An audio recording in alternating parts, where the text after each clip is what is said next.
Yeah. Oh, sleep. I love sleep. I hate sleep. I would do anything to take a pill and never sleep again.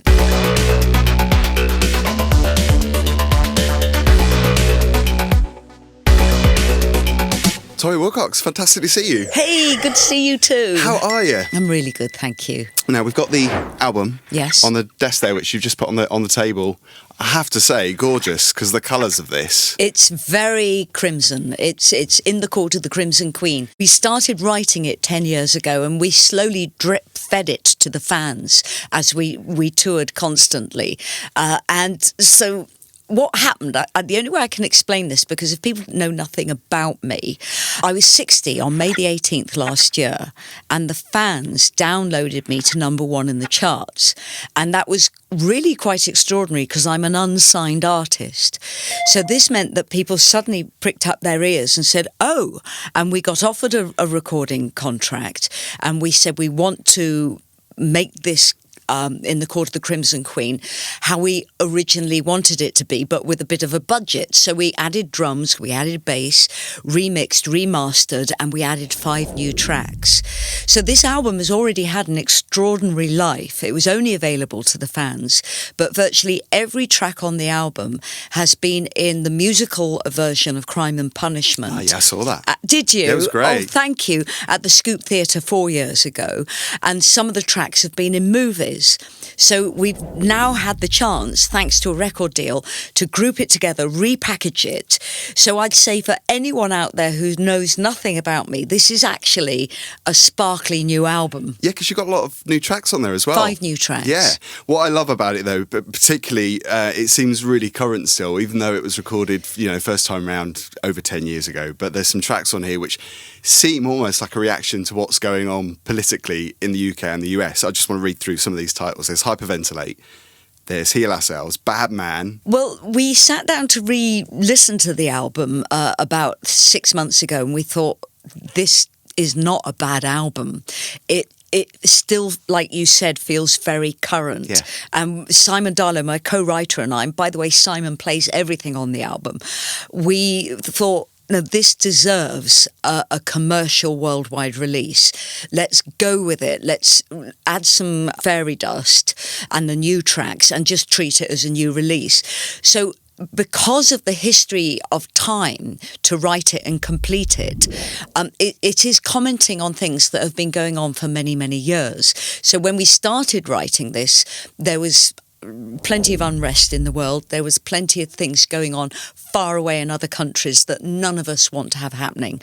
So Heal Ourselves was about community, sisterhood, brotherhood, sticking together, not allowing the media to make enemies of ourselves. And ironically, Bad Man is about the fact we are so quick to label someone with the label of bad man rather than see why they behave in such a way, or their circumstance, or how they feel they have to act when they're in public. And it says, I see through you like glass. Right. I see your heart. Some of them are prophetic. So when I'm singing Neon Womb, my mother was still alive. Right. But when I wrote it, I was aware of the future. You mentioned Simon Darlow, who, of course, your loyal fans will know from back in the 80s. You worked with him on Love is the Law. Yes. You had him in 83, and then again on Minx. And he said to me the other day, and I have no memory of this, I was the first person to sing Slave to the Rhythm. I was with him when he wrote it. Oh, right, because he co-wrote that, didn't he? Yes, co-wrote the track for Grace Jones. And I have no memory of that at all, that I actually was the singer he tested it out on. Amazing. Sometimes I have really amazing dreams that are so tangible that I think that was not a dream. That was something else. That was a lesson. Do you find, though, that a lot of that is a blur? A lot of your career in the 80s everything's and the 90s blur now. has kind of whizzed on so quickly. Well, the thing is, I try to make today relevant. Yeah. I think it's really important to be present and accept who and what you are in the present. So I think the reason the past is a blur is I'm always focusing on what I do today and seizing opportunities to do with the future. So the past doesn't really get a look in that much. You're one not to necessarily look back. You just want to concentrate on what's coming up. Yeah, and even when I do the big 80s festivals, I try to give that in the moment. So if I'm doing I Want to Be Free, Thunder in the Mountains, It's a Mystery, Good Morning Universe, all those kind of hits, I try to give them in a relevant way today.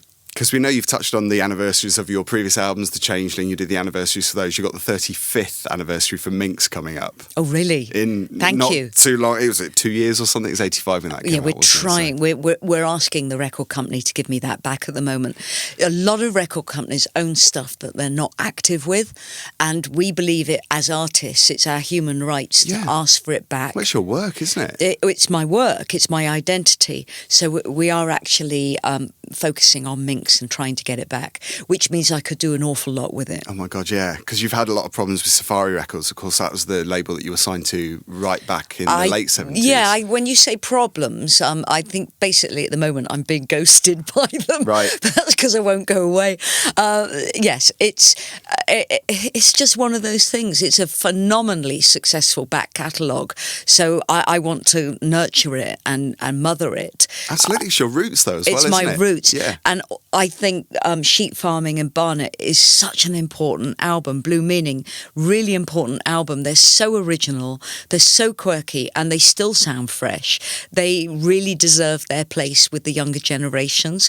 And the beauty of YouTube and performing to such young people, and to me anyone under 30 is really young, is that they're yet to discover this music, and I think they're going to really like it. So I'm very active with all of that. And a lot of those songs are quite dark as well. I think a lot of young people would resonate. They're wonderfully dark. Yeah. How does that feel when you perform those old tracks? I love it. Do you get kind of taken back to when you were singing them first time round? Well, some of them are prophetic. So when I'm singing Neon Womb, my mother was still alive. Right. But when I wrote it, I was aware of the future. So there's little things like that. The same with Race Through Space.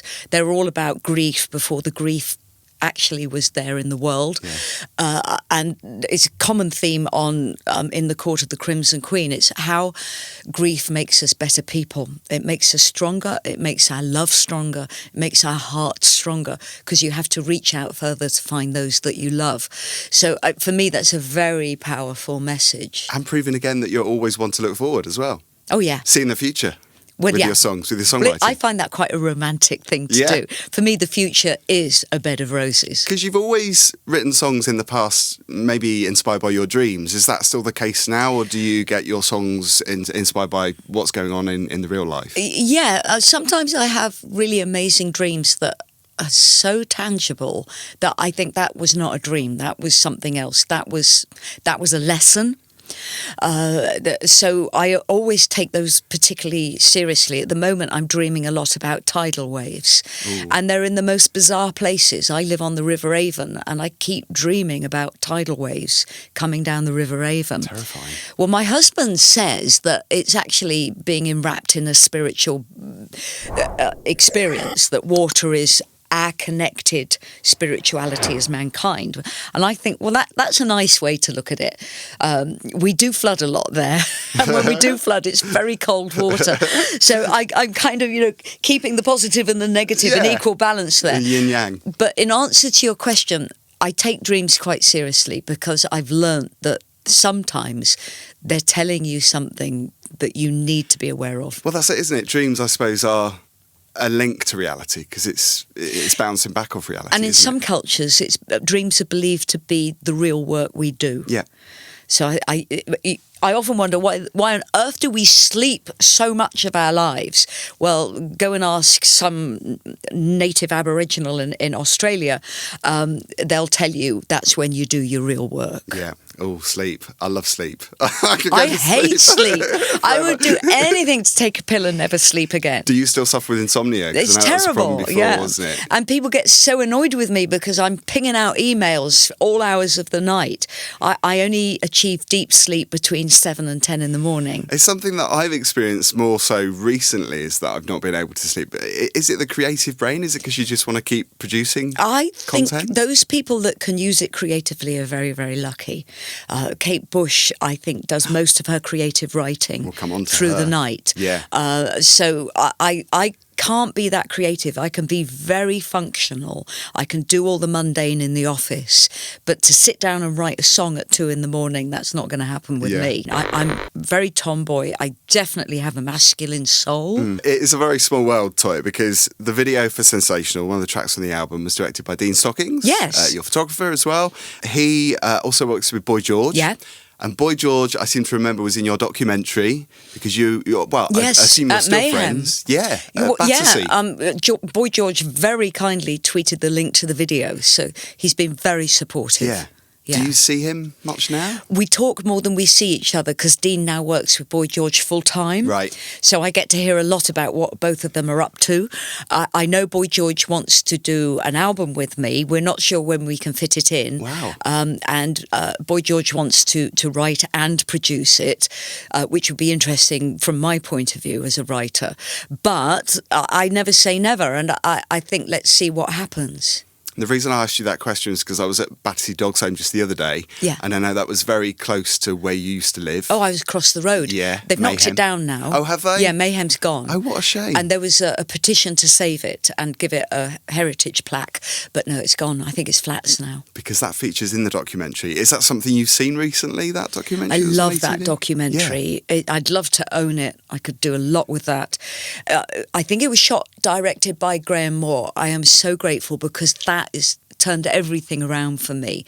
To have a documentary, an hour-long documentary out on ITV on a Thursday night, 9 o'clock prime time, it was phenomenal. The angels were looking after me that day because it was all the music, and this was before It's a Mystery. I was going to say, it was before you really became successful. I mean, you were successful then because you had a loyal fan base then. Well, I was very cult. Yeah. I was hugely successful as an actress and as a touring artist, but I hadn't had nationwide hits. So that documentary, wow, mind-blowing. You ask if I like it, I love it. It was fascinating to watch as well. And also, I would presume that new fans of yours that didn't know you back then or didn't have an insight as to how you started probably would be They should watch it. Yeah. Toyah. Have their minds blown at how, well, different in some ways, but not in others. I think It you're still was the same a artist. really good time. That was a good time for everyone. Everything was possible. I think life was easier for us young'uns back then. And I think that documentary just caught me brilliantly. You are what I think is safe to call a juggernaut in so many ways, because I've always thought from the late 70s to now, you have this endless energy. It's like an effervescence that you can't control. It's like you're bouncing around all over the place. Yeah. I'd like to control it. I often think if I could just stand still on stage, I might be a better artist. I just don't know where it comes from. Because you're doing 30 shows this year. Over 30 shows. No, I think it's about 58. Oh, well, there we go. And it's going up and up and up because we've been doing lots of radio, and even last week a promoter contacted me during a live radio show and offered me a festival. It's the numbers, it's just tick, tick, tick, tick going up. The energy, when I'm on stage, I don't know where it comes from. I don't think I've ever done anything on stage without that surge of something coming into me that I can't hold back. Do you know what it is? Can you identify what that surge is? I like to think it's something outside of me rather than a brain condition. Right. An otherworldly force. I don't know whether it's my pituitary glands or what. I like to think it's another worldly force. I wanted to ask you about identity, because I know right from when you were young, you kind of resented that femininity. Well, not femininity. I still do. Yeah. I'm really being put in a box. Uncomfortable with being identified as feminine. I always have been. I'm very tomboy. I definitely have a masculine soul. I believe in reincarnation, and I'm absolutely dead certain that I was Attila the Hun or something like that in a past life. I'm so masculine, and it's nothing to do with sexuality. Yeah. It's just to do with attitude. I think we have a right, all of us, to be our individual selves. Yeah. And I was very aware from a very young age that I was being made to identify as something for the convenience of others. And it's all to do with ticking boxes Yeah. and filling in forms and listing in bureaucracy that, on your passport, male, female. I think we're all individuals. We have a right to clarify what we need to excel and be our best. And I personally believe we're all here with nothing but potential in our bodies. And part of that potential is identifying, honing down, clarifying who and what you are. And I'm so profoundly uncomfortable with having to be feminine that it affects me. When he had HIV and then it developed into AIDS, he was getting death threats. He was getting people wanting to violently take his life, and as if AIDS wasn't violent enough. I know that you work with some amazing people in Jubilee, the theatre show, obviously based on my the God, I movie loved that you it. were in. And this is the really exciting thing, is the fact that you were playing Queen Elizabeth, but you obviously didn't play that role first time around. You played Mad in the movie. And I found that a really good connection because it really freshened things up. It made the production really exciting, Very even more clever. exciting. Well, Chris Good was asked by the Manchester Royal Exchange, what would you like to do as a writer-director? Yeah. And he said, I want to bring the film Jubilee to the stage. The first script I read, and I don't think we veered far away from what I read first, was one of the most outrageous, funniest things I have ever had in my hand. It was just so gloriously naughty. Yeah. And Chris came to see me to ask me to give advice to the cast. Gender fluid, some were gender neutral, some were transitioning.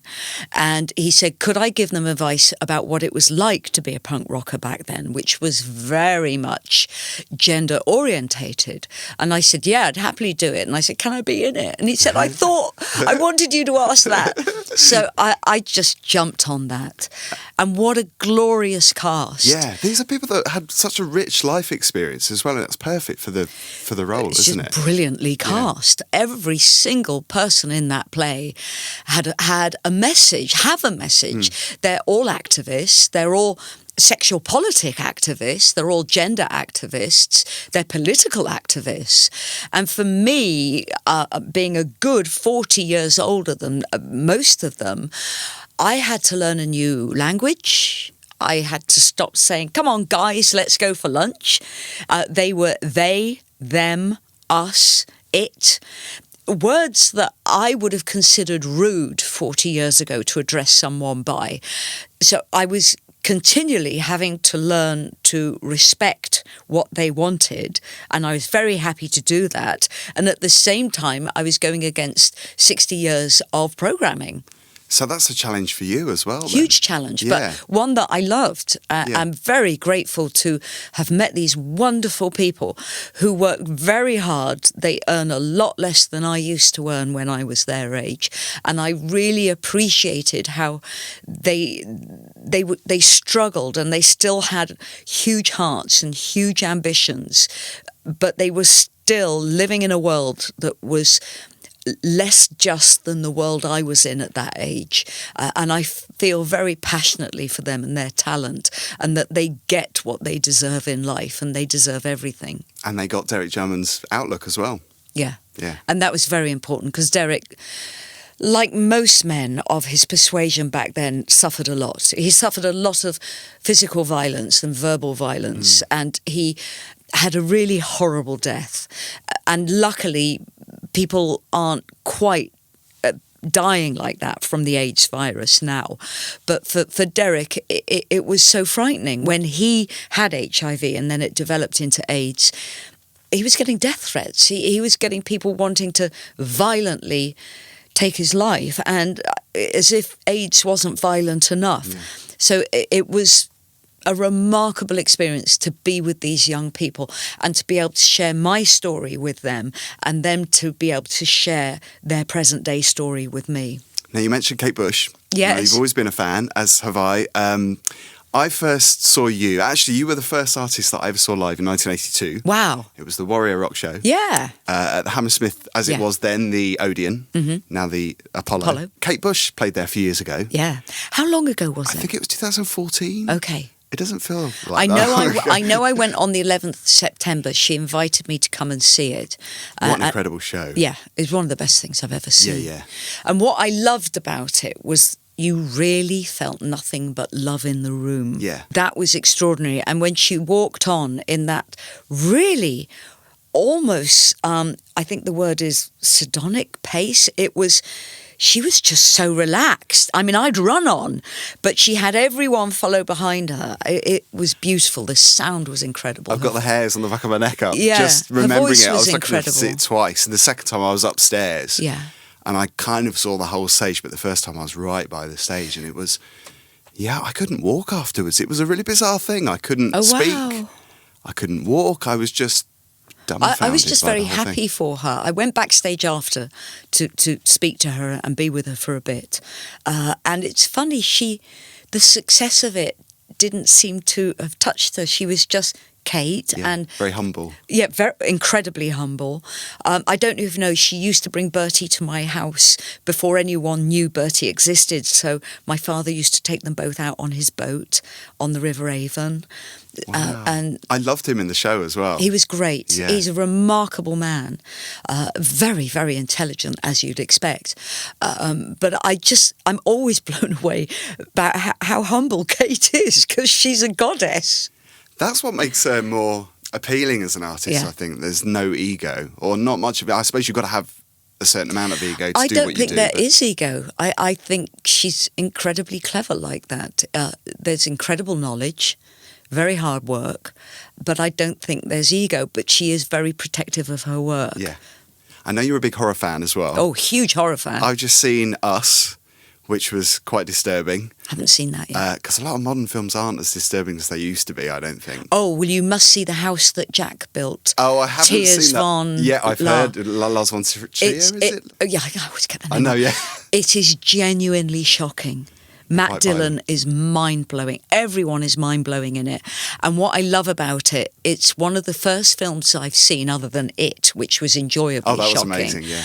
The house that Jack built, is breathtakingly disturbing. More psychological. It's very real. Because I seem to remember you came on once, I think, as part of your tour to the music of Suspiria. Oh, yeah. Yeah, the Goblin The soundtrack. Goblins. Yeah. Yeah. And that obviously got remade recently too. Did you see the remake? No, it's apparently... It's quite different. It's a lot longer. Okay. Yeah. Well, I think Suspiria is a classic. Yeah. It works. It wasn't broken. Don't mend it. So what was the last horror you saw? Was it It?